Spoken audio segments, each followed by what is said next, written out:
अस्सलाम वालेकुम लाला जी। जी इमरान साहब वालेकुम अस्सलाम।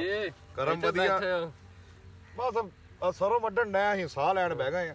ਇੱਕ ਸਿਆਣੀ ਗੱਲ ਪੁੱਛਣੀ ਸੀ ਤੁਹਾਡੇ ਕੋਲ। ਅਸੀਂ ਤੇ ਬੰਦੇ ਨਕੰਮੇ ਜੇ ਸਾਡੇ ਕੋਲ ਨਹੀਂ ਜੀ ਤੁਸੀਂ ਮਾਸ਼ਾਅੱਲਾ ਗੱਲਾਂ ਬਹੁਤ ਵਧੀਆ ਕਰਦੇ ਹੋ ਤੇ ਇੱਕ ਗੱਲ ਦੱਸੋ ਵੀ ਆਪਣਾ ਮਾਸ਼ਰਾ ਦਿਨ ਬਾ ਦਿਨ ਕੀ ਗੱਲ ਆ ਖਰਾਬ ਹੁੰਦਾ ਜਾ ਰਿਹਾ, ਇਹਦਾ ਕੋਈ ਹੱਲ ਮੈਨੂੰ ਦੱਸੋ, ਕੋਈ ਨਾਲੇ ਸੁਣਨ ਵਾਲਿਆਂ ਨੂੰ ਦੱਸੋ। ਚਲੋ ਜੀ ਹੁਣ ਤੁਸੀਂ ਗੱਲ ਬੜੀ ਡੂੰਗੀ ਜੀ ਕਰ ਦਿੱਤੀ। ਅਸੀਂ ਆਪਣੇ ਇਲਮ ਦੇ ਹਿਸਾਬ ਨਾਲ ਕੋਈ ਮਾੜੀ ਚੰਗੀ ਦੱਸਦੇ, ਤੈਨੂੰ ਪਤਾ ਅਸੀਂ ਤੇ ਆਪ ਕਹਿ ਲਓ ਕਿ ਨਾ ਕਾਬਲ ਜਿਹੇ ਬੰਦੇ ਆ। ਮਾਸ਼ਰੇ ਦੀ ਤੁਸੀਂ ਗੱਲ ਕੀਤੀ, ਮੈਂ ਇਦਾਂ ਹੀ ਟੁਰਦਾ ਨਾ ਬੰਦਾ ਵਾ ਇੱਕ ਸਿਆਣਾ, ਮੈਂ ਕਿਹਾ ਚੱਲ ਜਾ ਕੇ ਉਹਨੂੰ ਮਿਲ ਕੇ ਆਉਂਦੇ ਆ। ਫਿਰ ਤੁਰ ਕੇ ਤੇਰੇ ਵਰਗਾ ਸੱਜਣ ਉਹਦੇ ਕੋਲ ਗਿਆ ਜਿਸ ਟਾਈਮ ਗਏ ਤੇ ਉਹਨਾਂ ਦਾ ਜਾਂਦਿਆਂ ਨੂੰ ਆਪਸ ਦੇ ਵਿੱਚ ਨਾ ਕੋਈ ਵੰਡ ਵੰਡਾਈਏ ਦਾ ਰੌਲਾ ਪਿਆ ਸੀ। ਯਾਨੀ ਕਿ ਉਹਨਾਂ ਦਾ ਉਹ ਆਪਣੇ ਬੱਚਿਆਂ ਨੂੰ ਨਾ ਜ਼ਮੀਨ ਵੰਡਣ ਦੇ ਉਦੋਂ ਖੱਪ ਪਈ ਤੇ ਖੈਰ ਜਦੋਂ ਮੈਂ ਵੀ ਚਲਾ ਗਿਆ ਹੁਣ ਉਹਨਾਂ ਨੇ ਵੈਲਕਮ ਕੀਤਾ, ਨਾਲੇ ਮੇਰੇ ਉਹਨਾਂ ਨਾਲ ਤਲਕ ਘਰੇਲੂ ਤੱਕ ਵੀ ਸੀਗੇ। ਉਹਨੇ ਕਿਹਾ ਬਹਿ ਜਾ ਲਾਲਾ ਬਹਿ ਜਾ। ਮੈਂ ਵੀ ਬਹਿ ਗਿਆ, ਚਾਹ ਪਾਣੀ ਪੀਤੀ, ਮੈਨੂੰ ਚਾਹ ਫੜਾਤੀ, ਆਪ ਉਹ ਆਪਾਂ ਦੇ ਉਸੇ ਹਿਸਾਬ ਕਿਤਾਬ 'ਚ ਲੱਗੇ।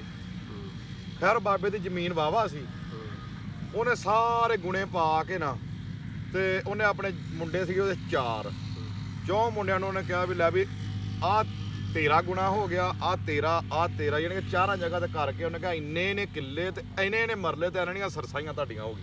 ਠੀਕ ਹੈ। ਹੁਣ ਮੇਰਾ ਵੀ ਸੱਜਣ ਬੰਦਾ, ਮੈਂ ਚਾਹ ਪੀਂਦੇ ਨਾ ਰਹਿ ਸਕਿਆ।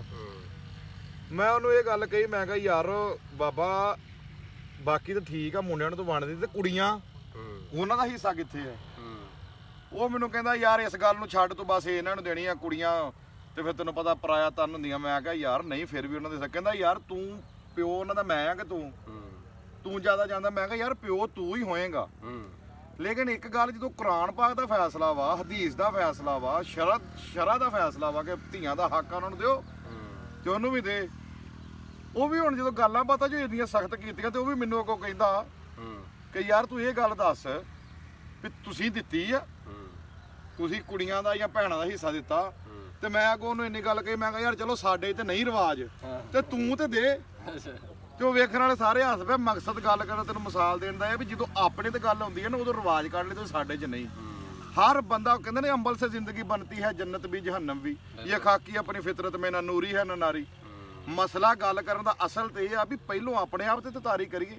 ਹਰ ਬੰਦਾ ਦੂਜੇ ਨੂੰ ਸਮਝਾਉਣ ਤੇ ਲੱਗਾ ਵਾ, ਉਹ ਤੂੰ ਠੀਕ ਹੋ ਜਾ, ਆਪ ਨਹੀਂ ਅਸੀਂ ਆਪਣੇ ਨਾਲ ਵੇਖਣਾ। ਇਸੇ ਲਈ ਸਾਡਾ ਮਾਸ਼ਰਾ ਖਰਾਬ ਹੈ, ਦੂਜੇ ਤੇ ਤਨਤ ਕਰੀ ਜਾਂਦੇ ਆ, ਆਪਣੇ ਆਪ ਹਾਲ ਨਹੀਂ। ਜਦੋਂ ਆਪਣੇ ਤੇ ਗੱਲ ਹੁੰਦੀ ਉਦੋਂ ਸੁਹਾਗਾ ਮੌਲਵੀ ਕਹਿੰਦਾ ਲੰਮਾ ਪਾ ਲਓ।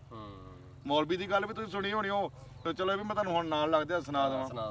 ਕਿਉਂਕਿ ਮੌਲਵੀ ਸੀ ਨਾ, ਉਹ ਹੁਣ ਦੱਸਣ ਡਿਆ ਵਾ ਕਿ ਫਲਾਣੇ ਗੁਨਾਹ ਦਾ ਆਹ ਕਫਾਰਾ ਵਾ, ਫਲਾਣੇ ਗੁਨਾਹ ਦਾ ਆਹ ਕਫਾਰਾ ਵਾ, ਯਾਨੀ ਕਿ ਗੁਨਾਹਾਂ ਦੇ ਹਿਸਾਬ ਨਾਲ। ਇੱਕ ਗੁਨਾਹ ਦਾ ਉਹਨੇ ਦੱਸਿਆ ਕਿ ਉਹਨੇ ਕਿਹਾ ਇਹਦਾ ਬੜਾ ਵੱਡਾ ਕਫਾਰਾ ਵਾ। ਚਲੋ ਕੁਛ ਦੇਰ ਗੁਜ਼ਰੀ ਤੇ ਕੋਈ ਬੰਦਾ ਤੇਰੇ ਵਰਗਾ ਸਿਆਣਾ ਮੌਲਵੀ ਦੇ ਕੋਲੇ ਆ ਗਿਆ, ਜੀ ਮੌਲਵੀ ਸਾਹਿਬ ਸਾਡਾ ਇੱਕ ਫੈਸਲਾ ਤੇ ਕਰੋ। ਉਹਨੇ ਕਿਹਾ ਜੀ ਕੀ? ਉਹਨੇ ਕਿਹਾ ਆਹ ਗੁਨਾਹ ਜੋ ਮੰਡਾ ਕਰ ਲਵੇ ਉਹਦਾ ਕਫਾਰਾ ਕੀ? ਉਹਨੇ ਕਿਹਾ ਜੀ ਸੁਹਾਗਾ ਖੜਾ ਕਰੋ ਤੇ ਰੋਟੀਆਂ ਪਕਾਉਣੀਆਂ ਸ਼ੁਰੂ ਕਰ ਦਿਓ ਤੇ ਇੰਨੀਆਂ ਕੁ ਪਕਾਓਗੇ ਜੋ ਸੁਹਾਗਾ ਲੁਕ ਜਾਵੇ ਰੋਟੀਆਂ ਦੇ ਢੇਰ ਦੇ ਵਿੱਚ ਤੇ ਉਹ ਲੋਕਾਂ ਨੂੰ ਵੰਡੋ, ਇਸ ਗੁਨਾਹ ਦਾ ਇਹ ਕਫਾਰਾ ਵਾ। ਠੀਕ ਆ। ਉਹਨੇ ਕਿਹਾ ਜੀ ਠੀਕ ਆ ਮੌਲਵੀ ਸਾਹਿਬ ਪੱਕੀ ਗੱਲ? ਉਹਨੇ ਕਿਹਾ ਹਾਂ। ਉਹਨੇ ਕਿਹਾ ਮੌਲਵੀ ਸਾਹਿਬ ਮੁੰਡਾ ਤੁਹਾਡਾ ਵੀ ਵਿੱਚ ਆ। ਮੌਲਵੀ ਕਹਿੰਦਾ ਫਿਰ ਸੁਹਾਗਾ ਲੰਮਾ ਪਾ ਲਓ। ਯਾਨੀ ਕਿ ਜਦੋਂ ਆਪਣੇ ਤੇ ਗੱਲ ਆਉਂਦੀ ਆ ਉਦੋਂ ਹਰ ਬੰਦਾ ਆਪਣੇ ਆਪ ਤੇ ਇੰਪਰੂਵਮੈਂਟ ਲਿਆਉਂਦਾ ਹੀ ਨਹੀਂ, ਆਪਣੇ ਆਪ ਨੂੰ ਸਹੀ ਨਹੀਂ ਕਰਨਾ। ਤੈਨੂੰ ਮੈਂ ਕਹੀ ਜਾਣਾ ਵਾ, ਉਹਨੂੰ ਕਹੀ ਜਾਣਾ, ਆਪਣੇ ਆਪ ਨੂੰ ਮੈਂ ਨਹੀਂ ਸਹੀ ਕਰਨਾ।